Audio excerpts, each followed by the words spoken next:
PESR institute and college, Prasanna plan, 8 Sundarwadi Chhatrapati Sambhajinagar. भविष्याचे no tension, घ्या आजच admission. PESR institute and college. Morshi शहरातील समर्थ कॉलनी येथे घराच्या स्लॅबवरून गेलेल्या अतिउच्च दाबाच्या इलेक्ट्रिक लाईनचे गोळे अंगावर पडल्यानं आयुष नरेंद्र रामटेके या 13 वर्षीय युवकाला गंभीर दुखापत झाली असल्यानं त्याला अमरावती येथील रुग्णालयात उपचाराकरता दाखल करण्यात आले आहे। समर्थ कॉलनीतील अनेक घराच्या वरून गेलेली अतिउच्च दाबाची इलेक्ट्रिक लाईन काढण्याबाबत अनेकदा कॉलनीतील नागरिकांनी विद्युत वितरण कंपनीला अर्ज आणि विनंत्या केल्या, मात्र विद्युत वितरण कंपनीनं प्रत्येक वेळी नागरिकांच्या तक्रारीला केराची टोपली दाखवली असल्याचे नागरिक सांगतात।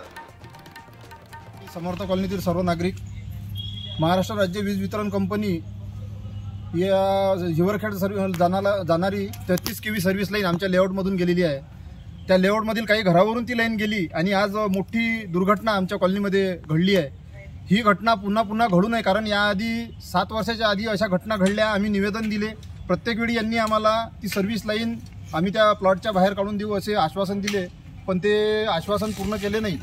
आज मोठी दुर्घटना घडली, यानंतरही अशा घटना घडू शकतात। त्याकरिता आम्ही आज येई साहेबांना निवेदन दिलं आणि 1 महिन्याच्या आत हे लाईन बाहेर कशी काढता येईल यासाठी प्रयत्न करावे अशी त्यांना विनंती केली। त्यांच्या पायावर लोटांगण घालण्याची सुद्धा आम्ही आज तयारी दाखवली आहे। तर येत्या 1 महिन्यात जर ह्या कामाला सुरुवात झाली नाही तर आम्ही या MSCB मध्ये ठिय्या आंदोलन करू, उपोषणाला बसू, असं मी आमच्या कॉलनीच्या वतीने साहेबांना जाहीर निवेदन देतो।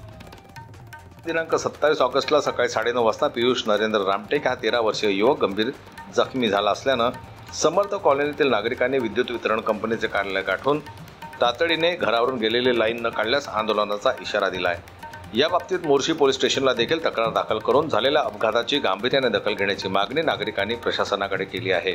जनमत लाईव्ह न्यूज करता मोर्शीहून सोमेश्वर शहाणे यांची रिपोर्ट।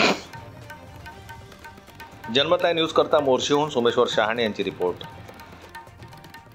मराठी बातम्यांसाठी जनमत लाईव्हला लाईक करा, सबस्क्राईब करा आणि बेल आयकॉनला दाबायला विसरू नका।